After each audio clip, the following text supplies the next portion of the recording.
कुबेर का अहंकार और गणेश। यह एक धार्मिक कथा है। धन के देवता कुबेर तीनों लोकों में सबसे अमीर थे।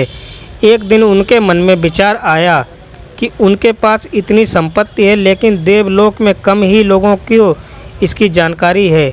इसलिए उन्होंने अपने धन का प्रदर्शन करने के विचार से एक भव्य भोज का आयोजन करने की बात सोची। इस भोज में तीनों लोकों के सभी देवी देवताओं को आमंत्रित किया गया। भगवान शिव कुबेर के इष्ट देवता थे, इसलिए भगवान शिव का आशीर्वाद लेने कुबेर कैलाश गए और भगवान शिव से कहा, प्रभु, आज मैं सभी लोकों में सबसे ज़्यादा धनवान हूँ। आप सब आपकी कृपा से ही संभव हो पाया है।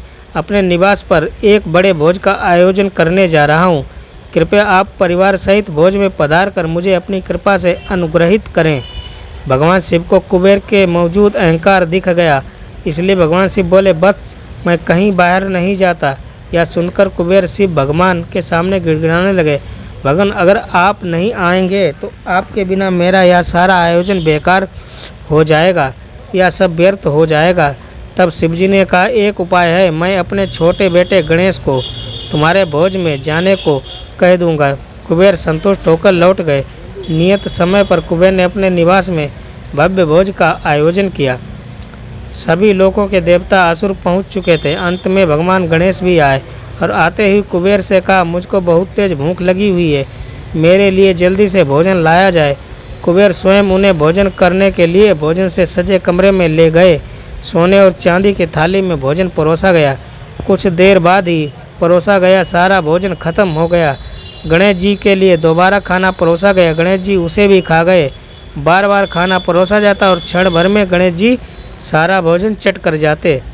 थोड़ी ही देर में हजारों देवी देवताओं और असुरों के लिए बना भोजन खत्म हो गया, लेकिन भगवान गणेश का पेट नहीं भरा।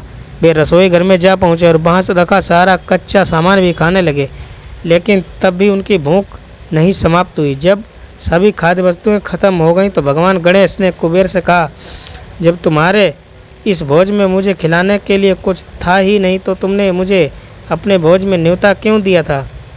भगवान गणेश की बात सुनकर कुबेर का अहंकार चूर चूर हो गया।